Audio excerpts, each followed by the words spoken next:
मैले तिमीलाई पाउने सपना देखिरहेको छु म तिमीसँग विवाह गर्ने सपना देखिरहेको छु म उनीसँग बोल्ने सपना देखिरहेको छु म त्यहाँ जाने सपना देखिरहेको छु उनी मसँग बोल्ने सपना देखिरहेको छिन् आजको यो भिडियोमा तपाईले यस्तो खालको वाक्यहरूलाई अंग्रेजीमा कसरी भन्ने भनेर सिक्दै हुनुहुन्छ ल अब ढिला नगरिकन भिडियो सुरु गरौँ है त यस्तो खालको वाक्यहरू बनाउनका लागि तपाईले यो सेन्टेन्स स्ट्रक्चरको प्रयोग गर्नुपर्ने हुन्छ सेन्टेन्स स्ट्रक्चर हो subject plus helping verb plus frame of plus before yeah object यो सेन्टेन्स स्ट्रक्चरको नेपाली मिनिङ हो केही कुरा गर्ने सपना देख्नु इक्जाम्पल मैले तिमीलाई पाउने सपना देखिरहेको छु I am dreaming of getting you.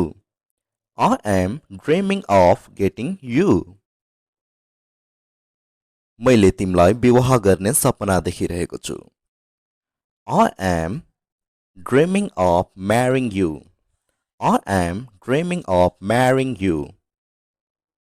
म उनीसँग बोल्ने सपना देखिरहेको छु I am dreaming of talking to her. I am dreaming of talking to her. म त्यहाँ जाने सपना देखिरहेको छु I am dreaming of going there. I am dreaming of going there. उनी मसँग बोल्ने सपना देखिरहेको छिन् She is dreaming of talking to me. She is dreaming of talking to me.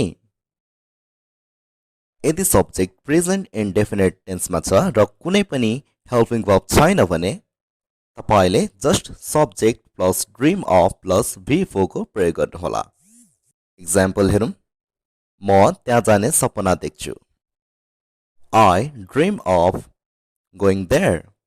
I dream of going there. उनले मलाई भेट्ने सपना देख्छिन् She dreams of meeting me. She dreams of meeting me. मैले पैसा कमाउने सपना देख्छु I dream of earning money. I dream of earning money. यदि सेन्टेन्समा dream of पछि कुनै पनि वर्ब छैन भने जस्ट अब्जेक्टको प्रयोग गर्नुहोला ल यसलाई पनि एकचोटि वाक्यमा प्रयोग गरेर हेरौँ म नयाँ घरको सपना देख्छु I dream of a new house. I dream of a new house. उनी एउटा कारको सपना देख्छिन् She dreams of a new car. She dreams of a new car.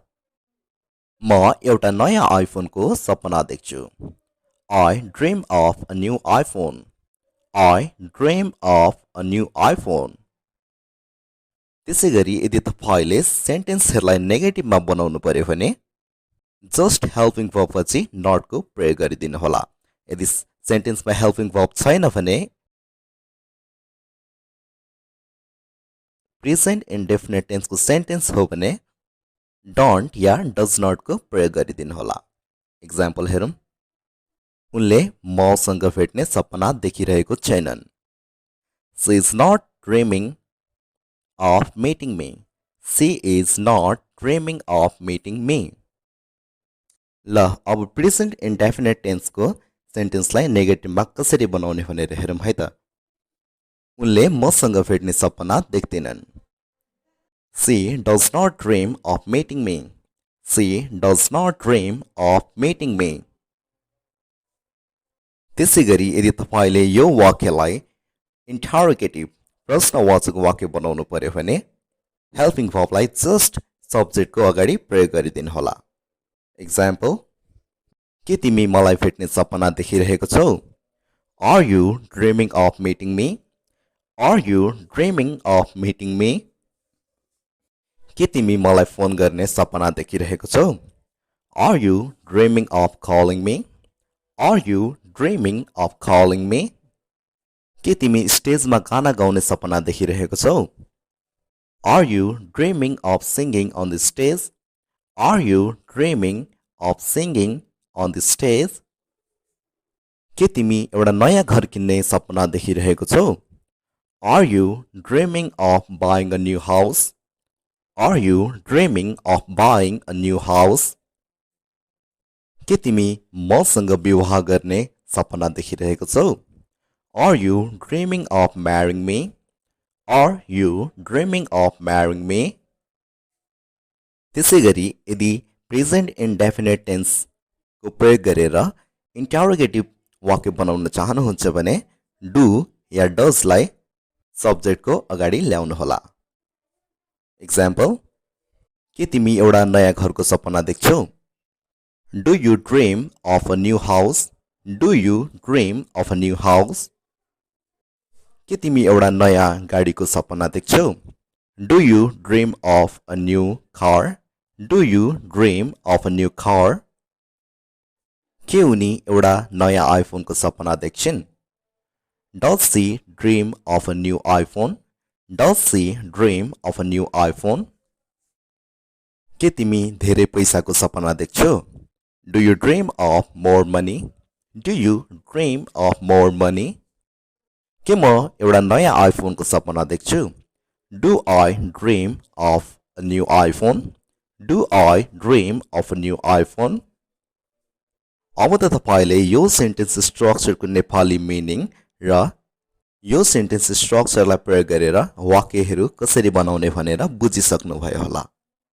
यो सेन्टेन्स स्ट्रक्चर एकदमै राम्रो र महत्त्वपूर्ण छ यदि तपाईँ राम्रोसँग फरेर अंग्रेजी बोल्न चाहनुहुन्छ भने। त्यसैले यो सेन्टेन्स स्ट्रक्चरलाई प्रयोग गरेर आफैले धेरै भन्दा धेरै वाक्यहरू बनाएर राम्रोसँग प्र्याक्टिस गर्नुहोला। सो गाइज, आजको भिडियोमा यति नै। आशा छ तपाईलाई यो भिडियो मन पर्यो भनेर। यदि भिडियो मन पर्यो भने भिडियोलाई लाइक, कमेन्ट एन्ड शेयर गर्न पनि नभुल्नुहोला। यदि अहिले पनि च्यानलमा नयाँ हुनुहुन्छ र बेसिक टु एडभान्स अंग्रेजी सिक्न चाहनुहुन्छ भने च्यानललाई पनि सब्स्क्राइब गरी छेउमा रहेको बेल आइकनलाई दबाउन पनि नभुल्नुहोला ताकि तपाईबाट कुनै पनि इंग्लिश लर्निङ भिडियोजहरु मिस नहोस्। So guys, that's for today's video. I will meet you with an interesting English lesson too soon. Till then, take care and have fun. Thank you so much guys for watching this video.